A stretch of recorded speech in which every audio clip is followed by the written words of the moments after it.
గౌరవనీయులు తెలుగుదేశం పార్టీ రాష్ట్ర అధ్యక్షులు అచ్చెన్నాయుడు గారు, గౌరవనీయులు జనసేన పిఎసి చైర్మన్ నాదెళ్ల మనోహర్ గారు,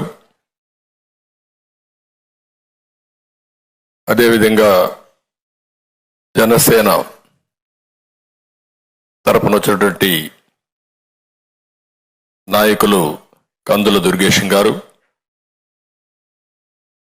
BJP disciplinary committee chairman pak Satyanarayana గారు, బీజేపీ నాయకులు నాగభూషణం గారు, అదేవిధంగా ఈరోజు తెలుగుదేశం పార్టీ తరఫున పోటీ చేస్తున్నటువంటి పార్లమెంట్ అభ్యర్థులు, పోటీ చేస్తున్నటువంటి శాసనసభ అభ్యర్థులు, వారికి సహకరించడానికి ప్రతి ఒక్క నియోజకవర్గంలో ఒక టీమును పెట్టుకోవాలి. ఆ టీం ద్వారా సమర్థవంతంగా ఈ కార్యక్రమాలు నిర్వహించాలని చెప్పి ఉద్దేశంతోనే మనం ఒక టీం ఏర్పాటు చేసుకున్నాం. వారందరూ కూడా వచ్చారు. వారందరికీ మనస్ఫూర్తిగా నా నమస్కారాలు. మీడియాకు కూడా ప్రత్యేకంగా నమస్కారాలు. ఈరోజు ఇప్పుడే పొత్తుల యొక్క ప్రాధాన్యత, మన అందరం కలిసి ఏ విధంగా ఒక జట్టుగా దేశజాలను వదిలిపెట్టి గెలిపే ధ్యేయంగా మనం ముందుకు పోవాల్సిన అవసరం ఉంది. ఇది ఒక రాజకీయ పార్టీ ప్రయోజనం కోసమో లేకపోతే గెలిచే అభ్యర్థుల ప్రయోజనం కోసం కాకుండా రాష్ట్ర ప్రయోజనాల కోసం ఈరోజు మనందరం ముందుకు పోతున్నాం.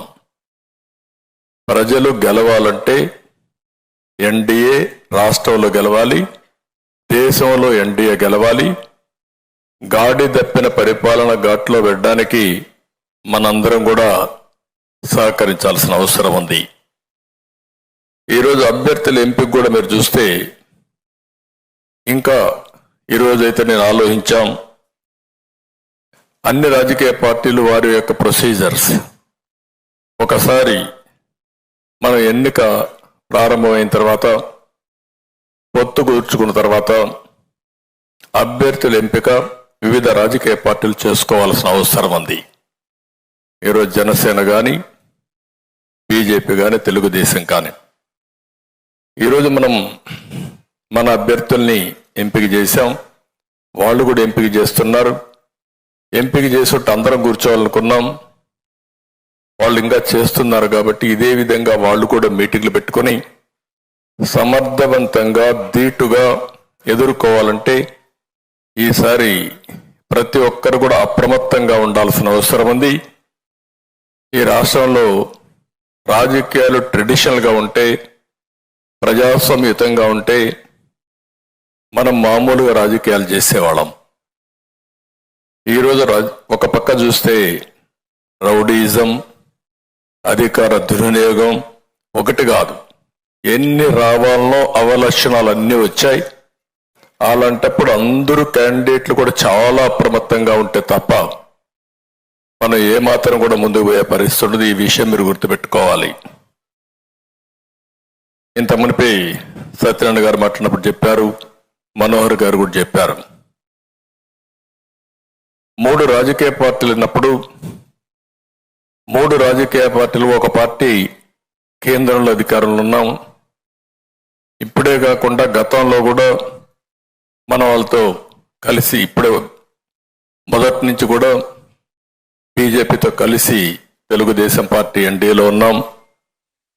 అదే సమయంలో రాష్ట్ర ప్రయోజనాల కోసం ఈ రాష్ట్రంలో ఈసారి గెలవకపోతే రాష్ట్రం తీవ్రంగా నష్టపోతుందనే ఏకైక అభిప్రాయంతో మొదటి నుంచి కూడా ఓటు డివైడ్ కాకుండా మేమందరం సహకరిస్తామని ముందుకొచ్చి పవన్ కళ్యాణ్ గారు అందరికంటే ముందు చెప్పిన వ్యక్తి, ఒక పద్ధతి ప్రకారం రాజకీయం చేసిన వ్యక్తి. అక్కడి నుంచి ప్రతి ఒక్కరు కూడా ఆలోచించిన తర్వాత లాభ నష్టాలు బేరీ చేసుకోవడం కాకుండా రాజకీయ పార్టీలు ఉన్నప్పుడు ఎన్నికల్లో పోటీ చేయడానికి ప్రతి ఒక్కరు ప్రయత్నం చేస్తాం. నేనైతే ఇప్పటికీ 9 ఎలక్షన్లు 78 నేను పోటీ చేశాను. తర్వాత 83 నుంచి రాష్ట్ర స్థాయిలో రాజకీయాలన్నీ కూడా 84 ఆగస్టు క్రైసిస్ నుంచి నేనే అభ్యర్థుల ఎంపిక కానీ ఎన్నికలు నిర్వహించడం కానీ అక్కడి నుంచి కూడా చేశాం. ప్రతి ఒక్క ఎన్నికల్లో పొత్తులు పెట్టుకున్నాం. అవసరమైనప్పుడు పొత్తులు లేకుండా పోటీ చేశాం. అయితే ఎక్కడికక్కడ అప్పటికుండే పరిస్థితులకు అనుగుణంగా మనం ముందుకు పోయే పరిస్థితికి వచ్చాం. అయితే ఈరోజు కూడా ఈ పొత్తులు పెట్టుకున్న తర్వాత తెలుగుదేశం పార్టీకి ఒక విశ్వసనీయత ఉంది. అదే మరి బీజేపీ కూడా జాతీయ పార్టీగా ఉంది. వారు కూడా అధికారంలో ఉండడమే కాకుండా ఒక విశ్వసనీయత వారు కూడా ముందుకు పోయే పరిస్థితి వస్తుంది. ఇంకో పక్క జనసేన పార్టీ కార్యకర్తలు కూడా పవన్ కళ్యాణ్ గారి యొక్క నాయకత్వం పైన అభిమానంతో కానీ లేకపోతే ఒక కమిట్మెంట్తో పనిచేస్తున్నారు. ఇవన్నీ కూడా పర్ఫెక్ట్గా జరగాలంటే ఒక్క వ్యక్తి కూడా ఈరోజు అందరికీ టికెట్లు ఇవ్వలేకపోయాం. ఏ విధంగా ఎంపిక చేసాం కూడా మనం మాట్లాడుకుందాం. వివిధ రాజకీయ పార్టీల్లో కొంతమంది ఆస్పిరెంట్స్ ఉన్నారు. రాజకీయాల్లో పనిచేసేది గుర్తింపు కోసం పనిచేస్తాం. సర్వీస్ చేయడానికి మనం కష్టపడతాం. ఓసారి పొత్తుల వల్ల కొంతమందికి సీట్లు ఇవ్వలేకపోయాం.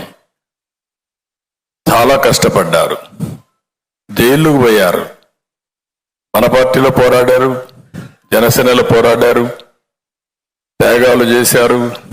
బీజేపీలో కూడా ఆస్పిరెంట్స్ ఉన్నారు, వారికి కూడా ఇబ్బందులు. అందరికీ పోటీ చేయాలనే ఆలోచన ఇవన్నీ ఉంటాయి.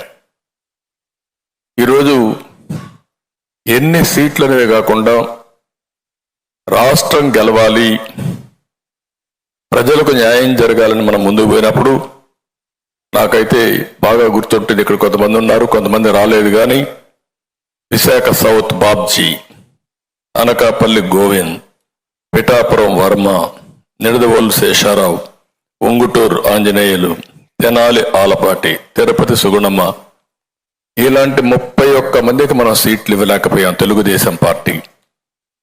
ఇదే విధంగా మిగిలిన సీట్లు జనసేన సీట్లు ఇవ్వలేకపోయారు. పోయినసారి పోటీ చేసిన సీట్లు కూడా జనసేన అకామిడేట్ చేయలేకపోయారు. 2019లో పోటీ చేశారు. ఈసారి పొత్తుల ధర్మంగా వాళ్ళు ఇవ్వలేకపోయారు. అదేవిధంగా బీజేపీలో పోటీ చేశారు, వాళ్ళు కూడా ఇవ్వలేకపోయారు. అదే సమయంలో మీరు చూస్తే పాతపట్నం రమణ, శ్రీకాకుళం లక్ష్మీదేవి, మైలవరం దేవిని నుమ, పెదకూరపాడు శ్రీధర్ మన పార్టీలో సీట్లు ఇచ్చాం. మన పార్టీలో ఉండే వ్యక్తులు కూడా మనం అకామిడేట్ చేసుకోలేకపోయాం. ఈ విషయం మీరు గుర్తుపెట్టుకోవాల్సిన అవసరం ఉంది. అంటే వాళ్ళు కష్టపడలేదని కాదు, కష్టపడ్డారు. కానీ రాష్ట్రం కోసం, ప్రజల కోసం త్యాగం చేయాలనుకున్నప్పుడు వినబిలిటీ ఒక క్రైటీరియాగా పెట్టుకున్నాం. ఈ విషయం మీరు అందరూ గుర్తుపెట్టుకోవాల్సిన అవసరం ఉంది. ఈసారి ఎన్నికల్లో ఎంపిక చేసిన విధానం మీరు చూస్తే 3 పార్టీలతో పొత్తు పెట్టుకున్న తర్వాత, ముగ్గురం కూర్చొని ఒక నిర్ణయం చేసిన తర్వాత ఏ సీట్ ఎవరికి పోతుందో ముగ్గురం కలిసి, ఎందుకంటే వాళ్ళకు బలం ఉండాలి, మనం కూడా గెలవాలి, అందరం గెలవాలనే ఉద్దేశంతో ఇవన్నీ కూడా సెటిల్ చేసుకున్నాం. చాలా ఎలాబొరేట్గా అవర్స్ టుగెదర్ కూర్చున్నాం. స్లీప్లెస్ నైట్స్ కూడా, ఓసారి రాత్రి అంతా కూడా వర్క్ చేసిన రోజులు ఉన్నాయి. పొత్తులైనాయి. పొత్తులైన తర్వాత మన క్యాండిడేట్స్ గురించి మళ్ళీ వాళ్ళు ఎక్సర్సైజ్ చేస్తున్నారు, నేను కూడా ఎక్సర్సైజ్ చేస్తున్నాను. ఇంకా కొంత ఉంటాయి కూడా చేస్తున్నాం. పొత్తులైన తర్వాత నేను ఆలోచించిన విధానం మీరు చూసి, ఈసారి 3 పార్టీలు కూడా ఆలోచన ఒకటే, వినబిలిటీ.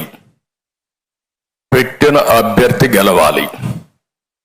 ప్రజలు ఓటేయాలనుకున్నా ఓటేయించుకునే శక్తి, సమర్థవంతంగా ధీటుగా పోరాడే వ్యక్తి మనం పెట్టుకోవాల్సిన అవసరం ఉంది.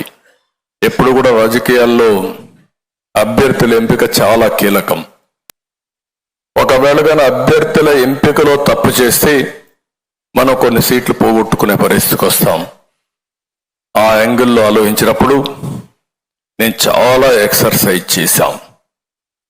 ఈరోజు ఎప్పుడైతే ఎన్డీఏతో మనం పొత్తు పెట్టుకున్నామో, భాగస్వాములు అయ్యామో, అప్పుడు మీరు చూస్తే లోకసత్తా లాంటి పార్టీ కూడా మనకు సహకరించే పరిస్థితికి వచ్చారు. ఒకప్పుడు రాజకీయాల్లో బాగా ఎఫెక్టివ్గా పోటీ చేసిన వ్యక్తులు ఈరోజు స్వచ్ఛందంగా ముందుకొచ్చి ఎన్డీఏ రావాలి, ఈ రాష్ట్రంలో న్యాయం జరగాలి ముందుకు